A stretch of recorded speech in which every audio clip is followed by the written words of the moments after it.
ব্রিটেনের সাধারণ নির্বাচনকে সামনে রেখে স্কাই নিউজের আয়োজনে গ্রিমসবিতে অনুষ্ঠিত বিশেষ সাক্ষাৎকারে লেইবার নেতা কিয়ার স্টারমার বলেছেন, তিনি জানতেন 2019 সালের সাধারণ নির্বাচনে জেরেমি করবিনের নেতৃত্বে লেইবার পার্টি পরাজিত হবে। নির্বাচনে জয়লাভ করে লেইবার পার্টি সরকার গঠন করলে সরকারের ব্যয় এবং বেসরকারি স্কুলের উপর VAT আরোপ করা সহ নানা বিষয়ে কঠিন চ্যালেঞ্জের মুখোমুখি হন কিয়ার স্টারমার। ঋষি সুনাকের বিরুদ্ধে অভিযোগ তোলা হয় NHS এবং ইমিগ্রেশন ইস্যুতে তিনি প্রতিশ্রুতি পূরণে ব্যর্থ হয়েছেন। এছাড়া সরকারের দায়িত্ব পালনকালেও তিনি যেভাবে দায়িত্ব পালন করেছেন তা নিয়েও প্রশ্নের সম্মুখীন হন ঋষি সুনাক। প্রথমে সাক্ষাৎকার দেন লেইবার নেতা। You said, I do think Jeremy Corbyn would make a great Prime Minister. Jeremy Corbyn, did you mean that? I was certain that we would lose the 2019 election. That wasn't we were not my ready. question. I was certain that we would lose it. I did campaign for Labour, of course I did. I will openly say I campaigned for Labour. I wanted good colleagues to be returned into the Labour Party. When you said it. And I wanted a party that was capable of being changed so we could face the future again. Did you not mean it when you said it? I was certain that we would lose. লেইবার নেতা প্রতিশ্রুতি দেন, লেইবার party ক্ষমতায় গেলে আয়কর, national insurance এবং VAT বৃদ্ধি করবে না, কিন্তু জ্বালানি শুল্ক এবং কাউন্সিল ট্যাক্স বাড়বে কিনা সে সম্পর্কে স্পষ্ট জবাব পাওয়া যায়নি। স্যার কিয়ার স্টারমার বলেন, ট্যাক্স আরোপ নিয়ে লেইবার দলের আগের নেতাদের চেয়ে তাঁর দৃষ্টিভঙ্গি ভিন্ন। কথায় কথায় ট্যাক্স বাড়িয়ে সরকারের ব্যয় বাড়াতে চান না তিনি। I accept that previous Labour leaders have sort of pulled the tax lever every single time and driven up spending. I want to grow our economy. The manifesto tomorrow will be a manifesto, a plan for wealth creation. কিছু বেয়াড়া প্রশ্নের মুখোমুখি হন লেইবার নেতা, যেমন একবার লেইবার নেতা হওয়ার চেষ্টা করেও তিনি ব্যর্থ হয়েছিলেন।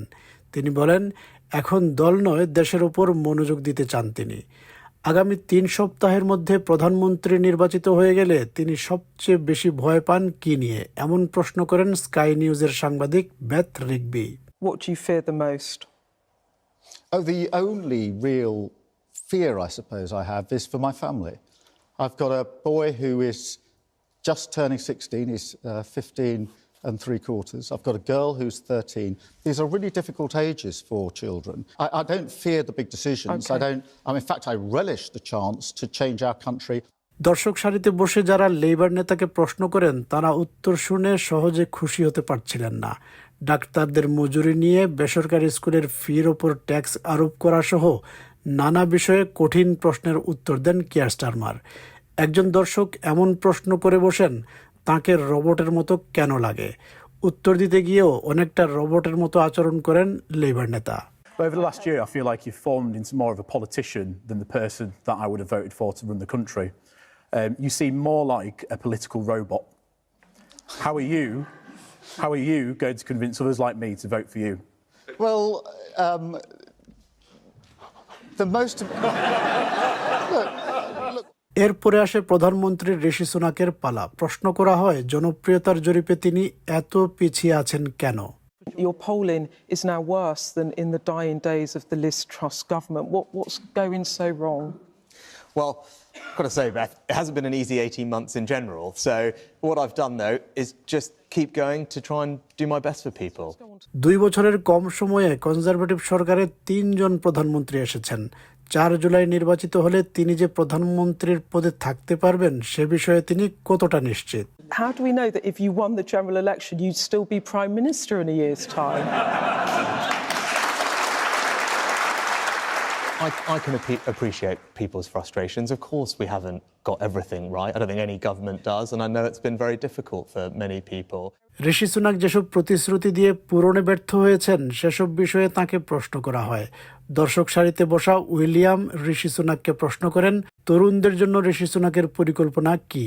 What we announced yesterday in the manifesto a couple of days ago is going to make a big difference because it's going to mean that it's much easier for young people to get on the housing ladder and buy their first home. So whether it's an amazing apprenticeship, whether it's national service, whether it's buying your own home, actually what you're seeing are bold ideas that will make a big difference and spread opportunity around. ভিন্ন রকম একটি প্রশ্ন করেন দর্শক Aimee. তিনি বলেন, conservative দলের সমর্থক হয়ে তিনি বর্তমান সরকারের কর্মকাণ্ডে লজ্জিত বোধ করেন। My name's Amy. I'm a former Conservative Party chair and a lifelong True Blue. But in this election, I find myself an undecided voter. Actions taken by this government actually make me feel ashamed. More generally at this election, as you said, you're undecided. This election is about the future and the future that you want for our country. And I believe that the manifesto that we put out yesterday contains a very clear plan, a bold set of actions that will deliver a more secure future for you and everybody. দুই নেতার আলাদা সাক্ষাৎকারের পর YouGov কর্তৃক পরিচালিত জরিপে জানা যায় লেবার নেতা 64% ভোট পেয়ে জিতেছেন।